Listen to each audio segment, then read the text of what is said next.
आइए सुनते हैं मोहन राकेश का सुप्रसिद्ध नाटक आषाढ़ का एक दिन। यह इस नाटक का तृतीय अंक है। इससे पूर्व द्वितीय अंक में हमने सुना था कि कालिदास की उज्जैनी में बहुत ख्याति फैल चुकी है एवं उनका विवाह उज्जैनी की एक आकर्षक एवं कुलीन स्त्री प्रियंगु मंजरी से हो चुका है। वहां गांव में मल्लिका दुखी और अकेली रह गई है। कालिदास और प्रियंगु मंजरी अपने एक सेवक दल के साथ कालिदास के पुराने गांव आते हैं। कालिदास मल्लिका से मिलने नहीं जाता, लेकिन प्रियंगु मंजरी जाती है। वह मल्लिका से सहानुभूति जताती है और कहती है कि वह उसे अपनी सखी बना लेगी और उसका विवाह किसी राज सेवक से भी करवा देगी। मल्लिका ऐसी सहायता से साफ इनकार कर देती है। सुनते हैं आगे का भाग अंक 3 में। कुछ और वर्षों के बाद वर्षा और मेघ गर्जन का शब्द, पर्दा उठने पर वही प्रकोष्ठ। एक दीपक जल रहा है। प्रकोष्ठ की स्थिति में पहले से बहुत अंतर दिखाई देता है। सब कुछ जर्जर और अस्त व्यस्त है। कुंभ केवल एक है और उसका भी कोना टूटा है। आसन अपने स्थान से हटा हुआ है और उस पर अब बाग छाल नहीं है। दीवारों पर से स्वास्तिक आदि के चिन्ह लगभग बुझ चुके हैं। चूल्हे के पास केवल 2-1 बर्तन हैं जिन पर स्याही चढ़ी है। एक कोने में फटे मैले वस्त्र एकत्रित हैं। प्रकोष्ठ में कोई नहीं है। मातुल भीगे वस्त्रों में बैसाखी के सहारे चलता हुआ आता है। चारों ओर दृष्टि डालकर एक लंबी सांस लेता है, नकारात्मक ढंग से सिर हिलाता है और प्रकोष्ठ के बीचों बीच आ जाता है। मातुल, मल्लिका। मल्लिका का स्वर अंदर से सुनाई देता है। मल्लिका, कौन है? मातुल, मैं हूं मातुल। देखो, वर्षा ने मातुल की क्या दुर्गति की है। मातुल इतना कहकर सिर से और वस्त्रों से पानी निचोड़ने लगता है। मल्लिका अंदर से आती है। उसके वस्त्र फटे हैं, रंग पहले से काला पड़ गया है और आंखों का भाव भी विचित्र सा लगता है। उसके व्यक्तित्व में भी प्रकोष्ठ की सी ही जीर्णता है। किवाड़ खुलने पर अंदर का जो भाग दिखाई देता है, वहां अब तल्प के स्थान पर एक टूटा पालना रखा है। मल्लिका बाहर आकर किवाड़ बंद कर देती है। मल्लिका, आर्य मातुल, आप इस वर्षा में? मातुल, वर्षा से बचने के लिए तुम्हारे घर के सिवा कोई शरण नहीं थी। सोचा जो हो, मातुल के लिए आज भी तुम वही मल्लिका हो। यह आषाढ़ की वर्षा तो मेरे लिए काल हो रही है। पहले जब 2 पैरों पर चल लेता था तो मैंने कभी भारी से भारी वर्षा की चिंता नहीं की, परंतु अब यह स्थिति है कि बैसाखी आगे रखता हूं तो पैर पीछे फिसल जाता है और पैर आगे रखता हूं तो बैसाखी पीछे फिसल जाती है। यह जानता कि राजप्रसाद में रहकर पांव तोड़ बैठूंगा तो कभी ग्राम छोड़कर वहां ना जाता। अब पीछे से मेरा घर भी उन लोगों ने ऐसा कर दिया है कि कहीं पैर टिकता ही नहीं। इन चिकने शिलाखंडों से तो वह मिट्टी ही अच्छी थी जो पैर को पकड़ती तो थी। मैं तो अब घर के रहते बेघर हो रहा हूं। ना बाहर रहते बनता है, ना अंदर। उन श्वेत शिलाखंडों के दर्शन से ही मुझे प्रसाद का स्मरण हो आता है, जहां रहकर एक पांव तोड़ आया हूं। खड़े रहने में कष्ट होगा, आसन ले लीजिए। मातुल आसन के पास जाकर वैसाखी रख देता है और जमकर बैठ जाता है। मातुल, मुझसे कोई पूछे तो मैं कहूंगा कि राजप्रसाद में रहने से अधिक कष्टकर स्थिति संसार में हो ही नहीं सकती। आप आगे देखते हैं तो प्रतिहारी जा रहे हैं, पीछे देखते हैं तो प्रतिहारी आ रहे हैं। सच कहता हूं, मुझे कभी पता ही नहीं चल पाया कि प्रतिहारी मेरे पीछे चल रहे हैं या मैं प्रतिहारियों के पीछे चल रहा हूं। और इससे भी कष्टकर स्थिति यह थी कि जिन व्यक्तियों को देखकर मेरा आदर से सिर झुकाने को मन करता था, वे मेरे सामने सिर झुका देते थे। मेरे सामने। मातुल हाथ से अपनी ओर संकेत करता है और कहता है, बताओ मातुल में ऐसा क्या है जिसके आगे कोई सिर झुकाएगा? मातुल ना देवी है ना देवता, ना पंडित है, ना राजा है, तो फिर क्यों कोई सिर झुकाकर मातुल की वंदना करे? परंतु नहीं, लोग मातुल की तो क्या, मातुल के शरीर से उतरे वस्त्रों तक की वंदना करने को प्रस्तुत थे। और मैं बार बार अपने को छू कर देखता था कि मेरा शरीर हाड़ मांस का ही है या चिकने पत्थर का हो गया है, जैसे मंदिरों में देवी देवताओं का होता है। यहां आकर सबसे बड़ा सुख यही है कि ना कोई झुककर मेरी वंदना करता है और ना ही मुझे भ्रम होता है कि मैं आगे चल रहा हूं या प्रतिहारी आगे चल रहे हैं। केवल यह वर्षा मुझसे नहीं सही जाती। मल्लिका, वस्त्र सुखाने के लिए आग जला दूं? मातुल चूल्हे की ओर देखता है, फिर चारों ओर दृष्टि डालता है। मातुल, तुमने घर की क्या अवस्था कर रखी है? अंबिका के ना रहने से घर की व्यवस्था ही नहीं रही। यह ठीक है कि प्रियंगु मंजरी ने तुम्हारे लिए कुछ वस्त्र और स्वर्ण मुद्राएं भिजवाई थीं, जो तुमने लौटा दी। मल्लिका, मुझे उनकी आवश्यकता नहीं थी। इतना कहकर वह मैले वस्त्रों के पास जाकर उनके नीचे से भोजपत्रों का बना ग्रंथ निकाल लेती है और उसकी धूल झाड़ने लगती है। मातुल, और इस घर के परिसंस्कार के लिए भी उसने स्थपतियों से कहा था। मल्लिका, मैंने किसी परिसंस्कार की आवश्यकता नहीं समझी। इतना कहकर वह ग्रंथ रखने के लिए इधर उधर स्थान देखती है, फिर उसे मातुल के पास आसन पर रख देती है और मातुल से पूछती है, आग जला दूं?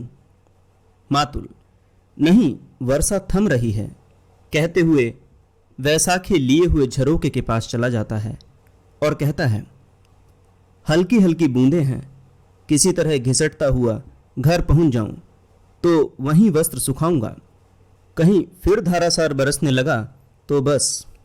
बोलते हुए झरोके से हटकर मल्लिका के पास आ जाता है और पूछता है, तुमने कश्मीर का कुछ समाचार सुना है? मल्लिका गंभीर और स्थिर दृष्टि से उसकी ओर देखती रहती है। मल्लिका, मैं हर समय घर में ही रहती हूं, कहीं का भी समाचार कैसे सुन सकती हूं? मातुल, मैंने सुना है, विश्वास नहीं होता, परंतु होता भी है। राजनीति में कुछ भी असंभव नहीं है। जितना संभव है कि ऐसा ना हो, उतना ही संभव है कि ऐसा हो, और यह भी संभव है कि जो हो वह ना हो। मल्लिका अप्रतिभ सी उसकी ओर देखती रहती है। मल्लिका, परंतु समाचार क्या है? मातुल, समाचार यह है कि सम्राट का निधन हो गया है। कश्मीर में विद्रोही शक्तियां सिर उठा रही हैं। वहीं से आए एक आहत सैनिक का कहना है कि कालिदास ने कश्मीर छोड़ दिया है। मल्लिका, उन्होंने कश्मीर छोड़ दिया है? कहते हुए वैसे ही अप्रतिभ सी आसन पर बैठ जाती है और पूछती है, और अब पुनः उज्जैनी चले गए हैं? मातुल, नहीं, उज्जैनी नहीं गया। वहां के लोगों का तो कहना है कि उसने संन्यास ले लिया है और काशी चला गया है, परंतु मुझे विश्वास नहीं होता। उसका राजधानी में इतना मान है, यदि कश्मीर में रहना संभव नहीं था तो उसे सीधे राजधानी चले जाना चाहिए था, परंतु असंभव भी नहीं। एक राजनीतिक जीवन, दूसरे कालिदास। मैं आज तक दोनों में से किसी की धुरी नहीं पहचान पाया। मैं समझता हूं कि जो कुछ मैं समझ पाता हूं, सत्य सदा इसके विपरीत होता है, और मैं जब उस विपरीत तक पहुंचने लगता हूं तो सत्य उस विपरीत से विपरीत हो जाता है। अतः मैं जो कुछ समझ पाता हूं वह सदा झूठ होता है। इससे अब तुम निष्कर्ष निकाल लो कि सत्य क्या हो सकता है, कि उसने संन्यास ले लिया है या नहीं लिया। मैं समझता हूं कि उसने संन्यास नहीं लिया, इसलिए सत्य यही होना चाहिए कि उसने संन्यास ले लिया है और काशी चला गया है। मल्लिका आसन से ग्रंथ उठाकर वक्त से लगा लेती है। मल्लिका, नहीं, यह सत्य नहीं हो सकता, मेरा हृदय इसे स्वीकार नहीं करता। मातुल, मैंने तुमसे क्या कहा था कि मैं जो कहूंगा वह कभी सत्य नहीं हो सकता, इसलिए मैं कुछ नहीं कहता। वह काशी गया है तो भी मैं झूठा हूं, नहीं गया तो भी झूठा हूं। यह तो ठीक है। बैसाखी पटकता हुआ चला जाता है। मल्लिका गुमसुम सी आसन पर बैठी रहती है। मल्लिका, नहीं, तुम काशी नहीं गए, तुमने संन्यास नहीं लिया। मैंने इसलिए तुमसे यहां से जाने के लिए नहीं कहा था। मैंने इसलिए भी नहीं कहा था कि तुम जाकर कहीं का शासन भार संभालो। फिर भी जब तुमने ऐसा किया, मैंने तुम्हें शुभकामनाएं दी। यद्यपि प्रत्यक्ष तुमने वे शुभकामनाएं ग्रहण नहीं की। मल्लिका ग्रंथ को हाथों में लिए जैसे अभियोगपूर्ण दृष्टि से उसे देखती है और कहती है, मैं यद्यपि तुम्हारे जीवन में नहीं रही, परंतु तुम मेरे जीवन में सदा बने रहे हो। मैंने कभी तुम्हें अपने से दूर नहीं होने दिया।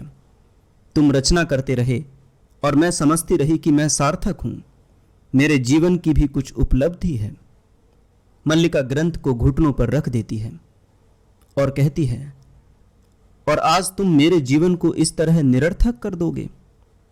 मल्लिका ग्रंथ को आसन पर रखकर उद्विग्न दृष्टि से उसकी ओर देखती रहती है और फिर कहती है, तुम जीवन से तटस्थ हो सकते हो, परंतु मैं तो अब तटस्थ नहीं हो सकती। क्या जीवन को तुम मेरी दृष्टि से देख सकते हो?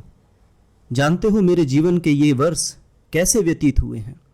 मैंने क्या क्या देखा है, क्या से क्या हुई हूं।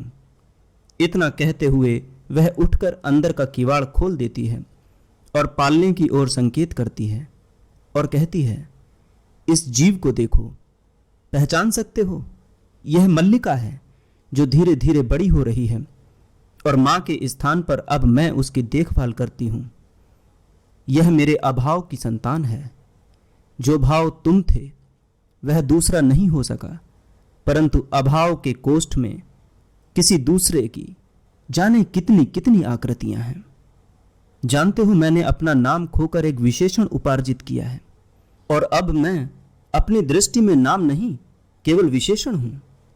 यह कहते हुए किवाड़ बंद करके आसन की ओर लौट पड़ती है और कहती है, व्यवसायी कहते थे उज्जैनी में अपवाद है।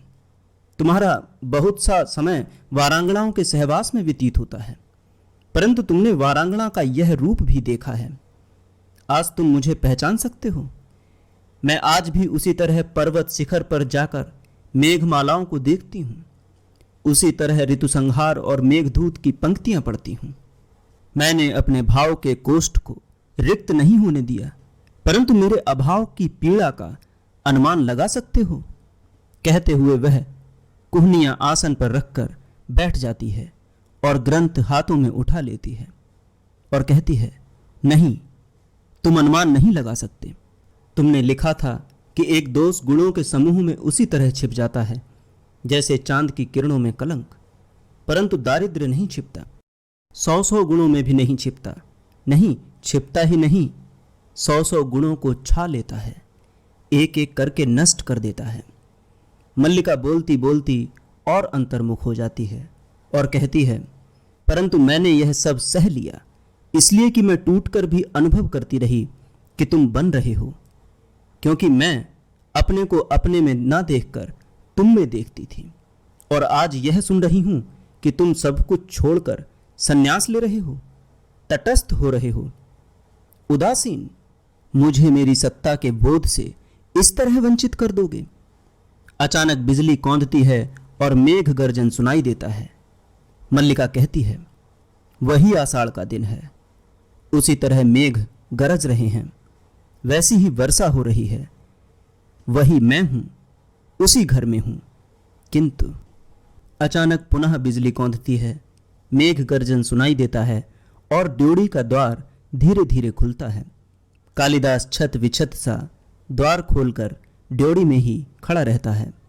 मल्लिका किवाड़ खुलने के शब्द से उधर देखती है और सहसा उठ खड़ी होती है। कालिदास अंदर आ जाता है। मल्लिका जड़ सी उसे देखती रहती है। कालिदास, संभवतः पहचानती नहीं हो? मल्लिका उसी तरह देखती रहती है। कालिदास प्रकोष्ठ में इधर उधर देखता है, फिर मल्लिका पर सिर से पैर तक एक दृष्टि डालकर आसन की ओर चला जाता है और कहता है, और ना पहचानना ही स्वाभाविक है, क्योंकि मैं वह व्यक्ति नहीं हूं जिसे तुम पहले पहचानती रही हो। दूसरा व्यक्ति हूं। यह कहते हुए वह बाहें पीछे टिकाकर आसन पर बैठ जाता है और बोलता है, और सच कहूं तो वह व्यक्ति हूं जिसे मैं स्वयं नहीं पहचानता। तुम इस तरह जड़ सी क्यों खड़ी हो? मुझे देखकर बहुत आश्चर्य हुआ। मल्लिका किवाड़ बंद कर देती है, फिर खोई सी उसकी ओर बढ़ आती है। मल्लिका, आश्चर्य? मुझे विश्वास ही नहीं हो रहा है कि तुम हो और मैं जो देख रही हूं वास्तव में मैं हूं। कालिदास, देख रहा हूं कि तुम भी वह नहीं हो। सब कुछ बदल गया है। यह संभव है कि परिवर्तन केवल मेरी दृष्टि में हुआ हो। मल्लिका, मुझे विश्वास नहीं होता कि यह स्वप्न नहीं है। कालिदास, नहीं, स्वप्न नहीं है, यथार्थ है कि मैं यहाँ हूँ। दिनों की यात्रा करके थका टूटा हारा हुआ यहाँ आया हूँ कि एक बार यहाँ के यथार्थ को देख लूँ। मल्लिका, बहुत भीग गए हो। मेरे यहाँ सूखे वस्त्र तो नहीं हैं, पर मैं। कालिदास, मेरे भीगे होने की चिंता मत करो। जानती हो, इस तरह भीगना भी जीवन की एक महत्वाकांक्षा हो सकती है। वर्षों के बाद भीगा हूँ, अभी सूखना नहीं चाहता। चलते चलते बहुत थक गया था। कई दिन ज्वर आता रहा, परंतु इस वर्षा से जैसे सारी थकान मिट गई है। मल्लिका उसके और पास चली जाती है। मल्लिका, बहुत थक गए हो? कालिदास, थक गया था, अब भी थका हूं, परंतु वर्षा ने थकान कम कर दी है। मल्लिका, तुम सचमुच पहचाने नहीं जाते। कालिदास क्षण भर उसे देखता रहता है, फिर उठकर झरोके के पास चला जाता है। कालिदास, और तुम ही कहाँ पहचानी जाती हो? यह घर भी कितना बदल गया है, और मैं आशा कर रहा था कि सब कुछ वैसा ही होगा, ज्यों का त्यों, यथा स्थान, पर कुछ भी तो यथा स्थान नहीं है। कालिदास चारों ओर देखता है और कहता है, तुमने सब कुछ बदल दिया है, सभी कुछ बदल दिया है। मल्लिका, मैंने नहीं बदला। कालिदास उसकी ओर देखता है, फिर टहलने लगता है। कालिदास, जानता हूं तुमने नहीं बदला, परंतु मल्लिका। यह कहते हुए वह उसके पास आ जाता है और बोलता है, मैंने नहीं सोचा था कि यह घर कभी मुझे अपरिचित भी लग सकता है। यहाँ की प्रत्येक वस्तु का स्थान और विन्यास इतना निश्चित था, परंतु आज सब कुछ अपरिचित लग रहा है। और उसकी आंखों में देखता है, और तुम भी अपरिचित लग रही हो। इसलिए कहता हूं कि संभव है दृश्य उतना नहीं बदला जितना मेरी दृष्टि बदल गई है। मल्लिका, थके हो, बैठ जाओ। आंखों से लगता है तुम अब भी स्वस्थ नहीं हो। कालिदास, बहुत दिन इधर उधर भटकने के बाद यहां आया हूं। काश्मीर जाते हुए जिस कारण से नहीं आया था, आज उसी कारण से आया हूं। क्षण भर दोनों की आंखें मिली रहती हैं। मल्लिका, आर्य मातुल से आज ही पता चला कि तुमने काश्मीर छोड़ दिया है। कालिदास, हाँ, क्योंकि सत्ता और प्रभुता का मोह छूट गया है। आज मैं उस सब से मुक्त हूं जो वर्षों से मुझे कसता रहा है। काश्मीर में लोग समझते हैं कि मैंने संन्यास ले लिया है, परंतु मैंने संन्यास नहीं लिया। मैं केवल मातृगुप्त के कलेवर से मुक्त हुआ हूं, जिससे पुनः कालिदास के कलेवर में जी सकूं। एक आकर्षण सदा मुझे उस सूत्र की ओर खींचता था जिसे तोड़कर मैं यहां से गया था। यहां की एक एक वस्तु में जो आत्मीयता थी, वह यहां से जाकर मुझे कहीं नहीं मिली। मुझे यहां की एक एक वस्तु के रूप और आकार का स्मरण है। फिर प्रकोष्ठ में आसपास देखता है और कहता है, कुंभ, बाघ, छाल, कुशा, दीपक, गेरू की आकृतियां और तुम्हारी आंखें। जाने के दिन तुम्हारी आंखों का जो रूप देखा था, वह आज तक मेरी स्मृति में अंकित है। मैं अपने को विश्वास दिलाता रहा हूं कि कभी भी लौट कर आऊं, यहां सब कुछ वैसा ही होगा। अचानक कोई द्वार खटखटाता है। मल्लिका अव्यवस्थित होकर उस ओर देखती है। कालिदास द्वार की ओर जाना चाहता है, पर वह उसे रोक देती है। मल्लिका, द्वार बंद रहने दो। तुम जो बात कर रहे हो करते जाओ। कालिदास, देख तो लो कौन आया है। मल्लिका, वर्षा का दिन है, कोई भी हो सकता है। तुम बात करते रहो, वह चला जाएगा। बाहर से आगंतुक नशे के स्वर में झल्लाता हुआ लौट जाता है। हर समय द्वार बंद है, हर समय द्वार बंद। कालिदास, कौन था यह? मल्लिका, कहा है ना, कोई भी हो सकता है। वर्षा में जिस किसी को आश्रय की आवश्यकता पड़ सकती है। कालिदास, परंतु मुझे इसका स्वर बहुत विचित्र सा लगा। मल्लिका, तुम यहां के संबंध में बात कर रहे थे। कालिदास, लगा जैसे मैं इस स्वर को पहचानता हूं, जैसे यहां की हर वस्तु की तरह यह भी किसी परिचित स्वर का बदला हुआ रूप है। मल्लिका, तुम थके हुए हो और अस्वस्थ हो, बैठकर बात करो। कालिदास एक निश्वास छोड़कर आसन पर बैठ जाता है। मल्लिका घुटनों पर बाहें रखकर कुछ दूर नीचे बैठ जाती है। कालिदास, मैंने बहुत बार अपने संबंध में सोचा है मल्लिका, और हर बार इस निष्कर्ष पर पहुंचा हूं कि अंबिका ठीक कहती थी।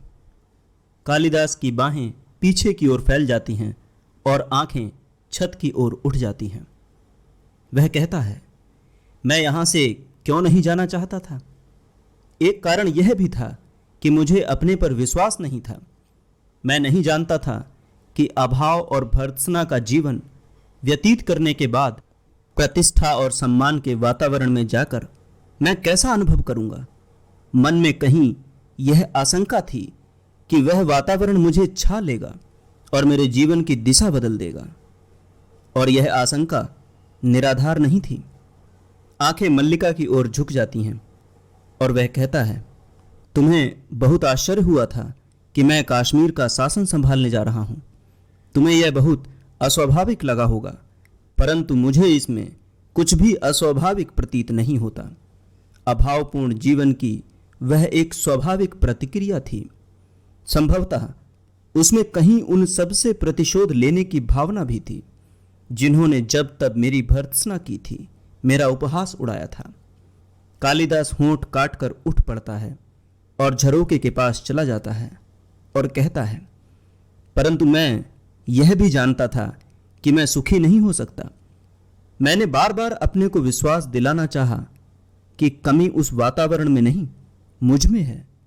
मैं अपने को बदल लूं तो सुखी हो सकता हूं, परंतु ऐसा नहीं हुआ। ना तो मैं बदल सका, ना सुखी हो सका। अधिकार मिला, सम्मान बहुत मिला। जो कुछ मैंने लिखा उसकी प्रतिलिपियां देश भर में पहुंच गईं, परंतु मैं सुखी नहीं हुआ।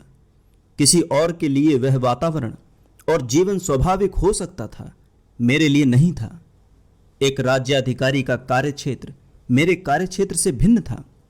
मुझे बार बार अनुभव होता कि मैंने प्रभुता और सुविधा के मोह में पड़कर उस क्षेत्र में अनधिकार प्रवेश किया है, और जिस विशाल में मुझे रहना चाहिए था उससे दूर हट आया हूं। जब भी मेरी आंखें दूर तक फैली क्षितिज रेखा पर पड़ती, तभी यह अनुभूति मुझे सालती कि मैं उस विशाल से दूर हट आया हूं। मैं अपने को आश्वासन देता कि आज नहीं तो कल मैं परिस्थितियों पर वश पा लूंगा और समान रूप से दोनों क्षेत्रों में अपने को बांट दूंगा, परंतु मैं स्वयं ही परिस्थितियों के हाथों बनता और चालित होता रहा। जिस कल की मुझे प्रतीक्षा थी वह कल कभी नहीं आया, और मैं धीरे धीरे खंडित होता गया। और एक दिन मैंने पाया कि मैं सर्वथा टूट गया हूं। मैं वह व्यक्ति नहीं हूं जिसका उस विशाल के साथ कुछ भी संबंध था। कालिदास क्षण भर चुप रहता है, फिर टहलने लगता है और कहता है, कश्मीर जाते हुए मैं यहां से होकर नहीं जाना चाहता था।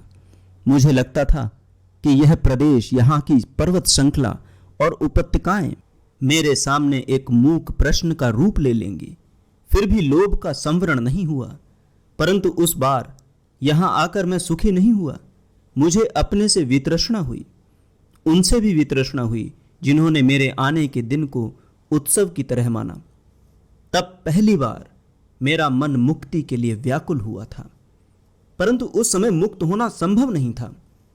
मैं तब तुमसे मिलने के लिए नहीं आया क्योंकि भय था तुम्हारी आंखें मेरे अस्थिर मन को और अस्थिर कर देंगी। मैं इससे बचना चाहता था, उसका कुछ भी परिणाम हो सकता था। मैं जानता था तुम पर उसकी क्या प्रतिक्रिया होगी, दूसरे तुमसे क्या कहेंगे। फिर भी उस संबंध में निश्चिंत था कि तुम्हारे मन में कोई वैसा भाव नहीं आएगा। और मैं यह आशा लिए हुए चला गया कि एक कल ऐसा अवश्य आएगा जब मैं तुमसे यह सब कहूंगा और तुम्हें अपने मन के द्वंद्व का विश्वास दिला सकूंगा। यह नहीं सोचा कि द्वंद्व एक ही व्यक्ति तक सीमित नहीं होता, परिवर्तन एक ही दिशा को व्याप्त नहीं करता।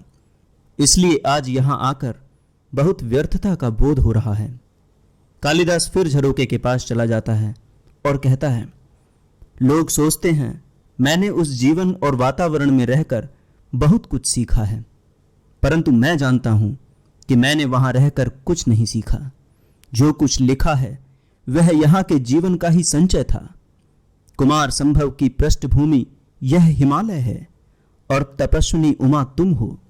मेघदूत के यक्ष की पीड़ा मेरी पीड़ा है और विरह विमर्दिता यक्षिणी तुम हो। यद्यपि मैंने स्वयं यहां होने और तुम्हें नगर में देखने की कल्पना की, अभिज्ञान शाकुंतल में शकुंतला के रूप में तुम ही मेरे सामने थी। मैंने जब जब लिखने का प्रयत्न किया तुम्हारे और अपने जीवन के इतिहास को फिर दोहराया, और जब उससे हटकर लिखना चाहा तो रचना प्राणवान नहीं हुई। रघुवंश में आज का विलाप मेरी ही वेदना की अभिव्यक्ति है। और मल्लिका दोनों हाथों में मुंह छिपा लेती है। कालिदास सहसा बोलते बोलते रुक जाता है और क्षण भर उसकी ओर देखता रहता है और कहता है, चाहता था तुम यह सब पढ़ पाती, परंतु सूत्र कुछ इस रूप में टूटा था कि मल्लिका मुंह से हाथ हटाकर नकारात्मक भाव से सिर हिलाती है। मल्लिका, वह सूत्र कभी नहीं टूटा। मल्लिका उठकर वस्त्र में लिपटे पन्ने कोने से उठा लाती है और कालिदास के हाथ में रख देती है। कालिदास पन्ने पलटकर देखता है। कालिदास, मेघदूत? तुम्हारे पास मेघदूत की प्रतिलिपियां कैसे पहुंच गईं? मल्लिका, मेरे पास तुम्हारी सब रचनाएं हैं। रघुवंश और शाकुंतलम की प्रतियां कुछ ही मास पहले मुझे मिल पाई हैं। कालिदास, तुम्हारे पास मेरी सब रचनाएं हैं, परंतु वे यहां कैसे उपलब्ध हुई? क्या? मल्लिका, उज्जैनी के व्यवसायी कभी कभी इस मार्ग से होकर भी जाते हैं। कालिदास, और उनके पास ये प्रतिलिपियां मिल जाती हैं? मल्लिका, मैंने कहकर मंगवाई थी। वर्ष 2 वर्ष में कहीं एक प्रतिलिपि मिल पाती थी। कालिदास, और इनके लिए धन? मल्लिका, वर्ष 2 वर्ष में एक प्रति मिल पाती थी। धन एकत्रित करने के लिए बहुत समय रहता था। कालिदास सिर झुकाए आसन पर बैठ जाता है। कालिदास, जो अभाव वर्षों से मुझे सालते रहे हैं वे आज और बड़े प्रतीत होते हैं। मल्लिका, मुझे वर्षों पहले यहां लौट आना चाहिए था, ताकि यहां वर्षा में भीग कर लिखता वह सब जो मैं अब तक नहीं लिख पाया और जो आषाढ़ के मेघों की तरह वर्षों से मेरे अंदर घुमड़ रहा है। कालिदास निश्वास छोड़कर आसन पर रखे ग्रंथ को उठा लेता है और उसके पन्ने पलटने लगता है और कहता है, परंतु बरस नहीं पाता, क्योंकि उसे ऋतु नहीं मिलती, वायु नहीं मिलती। यह कौन सी रचना है? ये तो केवल कोरे पृष्ठ हैं। मल्लिका, ये पन्ने अपने हाथों से बनाकर सिए थे। सोचा था तुम राजधानी से आओगे तो मैं तुम्हें यह भेंट दूंगी। कहूंगी कि इन पृष्ठों पर अपने सबसे बड़े महाकाव्य की रचना करना, परंतु उस बार तुम आकर भी नहीं आए और यह भेंट यहीं पड़ी रही। अब तो ये पन्ने टूटने भी लगे हैं और मुझे कहते संकोच होता है कि ये तुम्हारी रचना के लिए हैं। कालिदास पन्ने पलटता जाता है। कालिदास, तुमने ये पृष्ठ अपने हाथों से बनाए थे कि इन पर मैं एक महाकाव्य की रचना करूं? पन्ने पलटते हुए एक स्थान पर रुक जाता है और कहता है, स्थान स्थान पर इन पर पानी की बूंदें पड़ी हैं, जो निसंदेह वर्षा की बूंदें नहीं लगती। लगता है तुमने अपनी आंखों से इन कोरे पृष्ठों पर बहुत कुछ लिखा है। और आंखों से ही नहीं, स्थान स्थान पर ये पृष्ठ स्वेद कणों से मैले हुए हैं। स्थान स्थान पर फूलों की सूखी पत्तियों ने अपने रंग इन पर छोड़ दिए हैं। कई स्थानों पर तुम्हारे नखों ने इन्हें छीला है, तुम्हारे दांतों ने इन्हें काटा है। और इसके अतिरिक्त ये ग्रीष्म की धूप के हल्के गहरे रंग, हेमंत की पत्र धूली और इस घर की सीलन, ये पृष्ठ अब कोरे कहाँ हैं मल्लिका? इन पर एक महाकाव्य की रचना हो चुकी है, अनंत सर्गों के एक महाकाव्य की।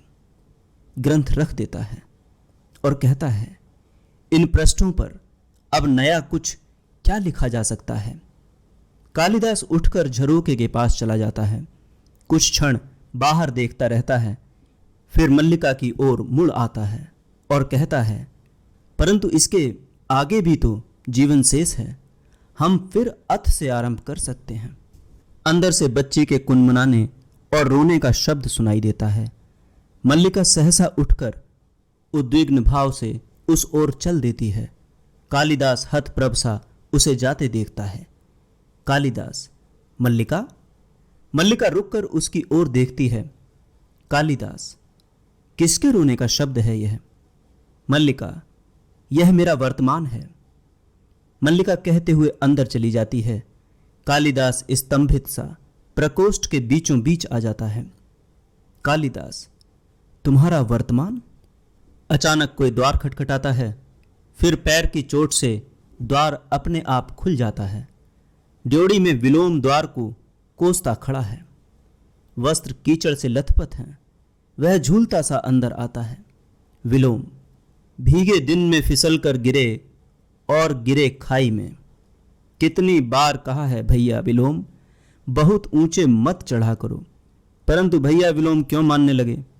पहले आए तो द्वार बंद, लौट कर गए और फिसल गए, फिर आए तो द्वार बंद, फिर लौट कर जाते तो क्या होता? आज का दिन ही ऐसा है कि विलोम कालिदास को देखकर बोलते बोलते रुक जाता है। दृष्टि का भाव ऐसा हो जाता है जैसे किसी बहुत सूक्ष्म वस्तु का अध्ययन कर रहा हो।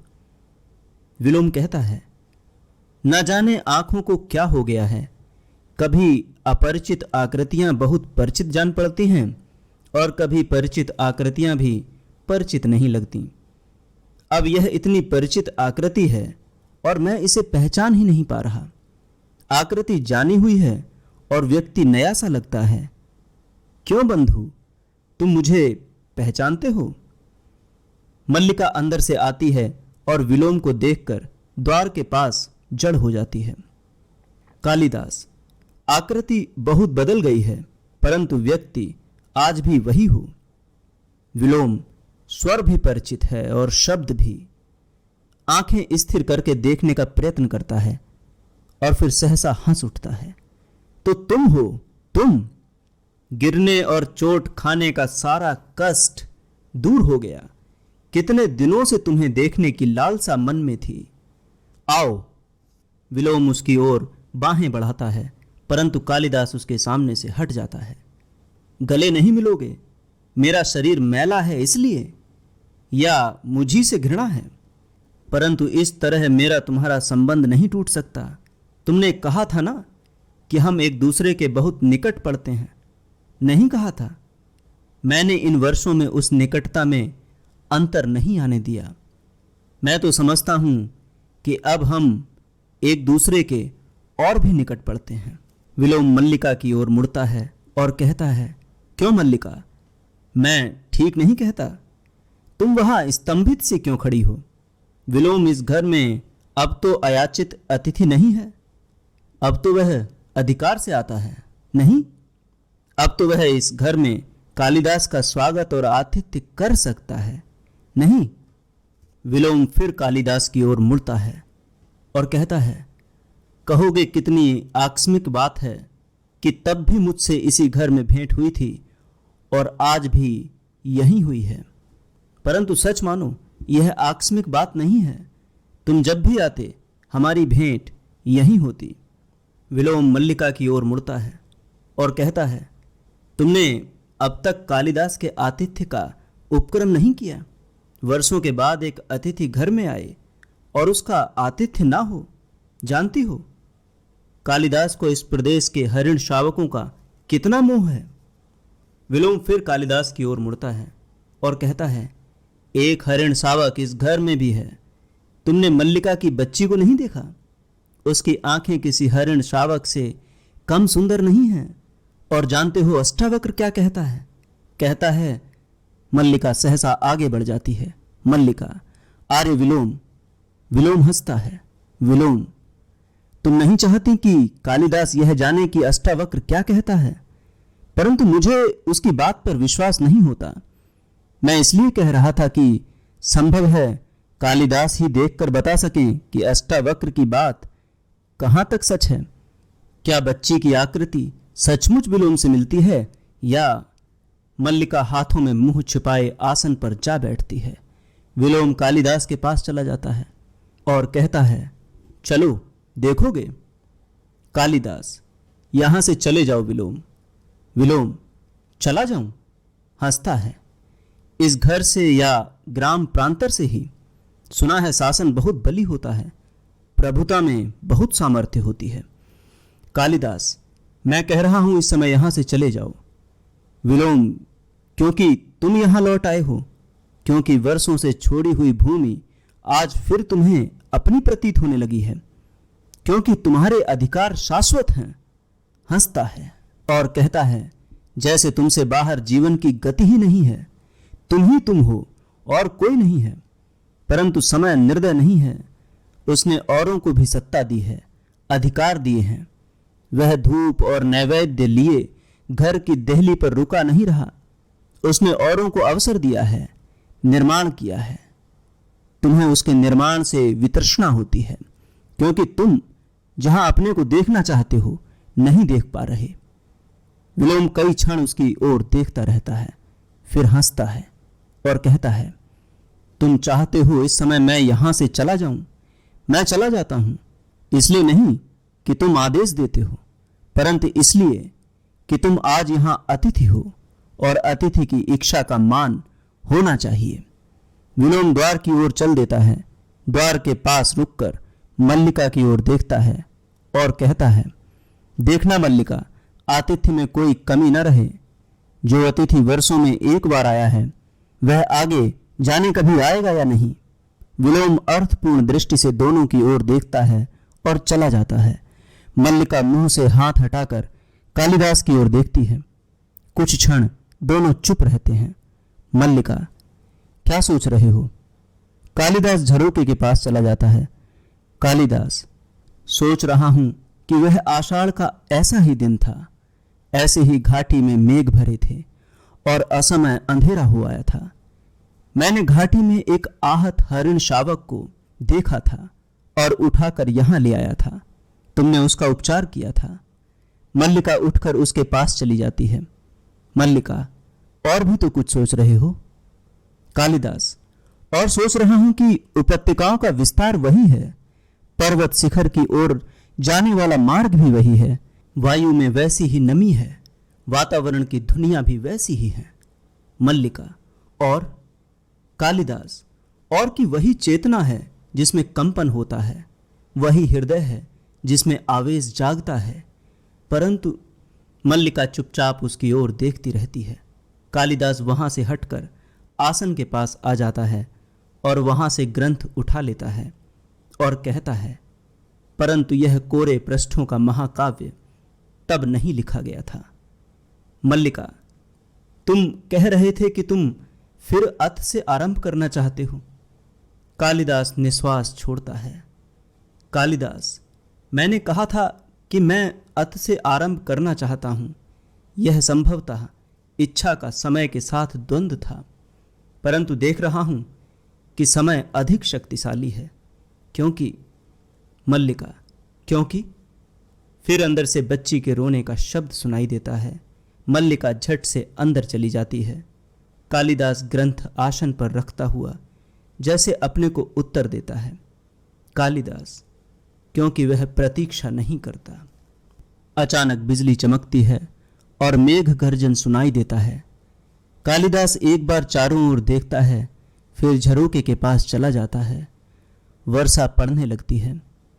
वह झरोके के पास आकर ग्रंथ को एक बार फिर उठाकर देखता है और रख देता है। फिर एक दृष्टि अंदर की ओर डालकर ड्योढ़ी में चला जाता है। क्षण भर सोचता सा वहां रुका रहता है। फिर बाहर से दोनों किवाड़ मिला देता है। वर्षा और मेघ गर्जन का शब्द बढ़ जाता है। कुछ क्षणों के बाद मल्लिका बच्ची को वक्ष से सटाए अंदर आती है और कालिदास को ना देखकर दौड़ती सी झरोके के पास चली जाती है। मल्लिका, कालिदास। मल्लिका उसी तरह झरोके के पास से आकर ड्योढ़ी के किवाड़ खोल देती है और कालिदास को पुकारती है। मल्लिका के पैर बाहर की ओर बढ़ने लगते हैं, परंतु बच्ची को बाहों में देखकर जैसे वहीं जकड़ जाती है। फिर टूटी सी आकर आसन पर बैठ जाती है और बच्ची को और साथ सटाकर रोती हुई उसे चूमने लगती है। बिजली बार बार चमकती है और मेघ गर्जन सुनाई देता रहता है। इसी के साथ मोहन राकेश का यह नाटक यहाँ समाप्त होता है।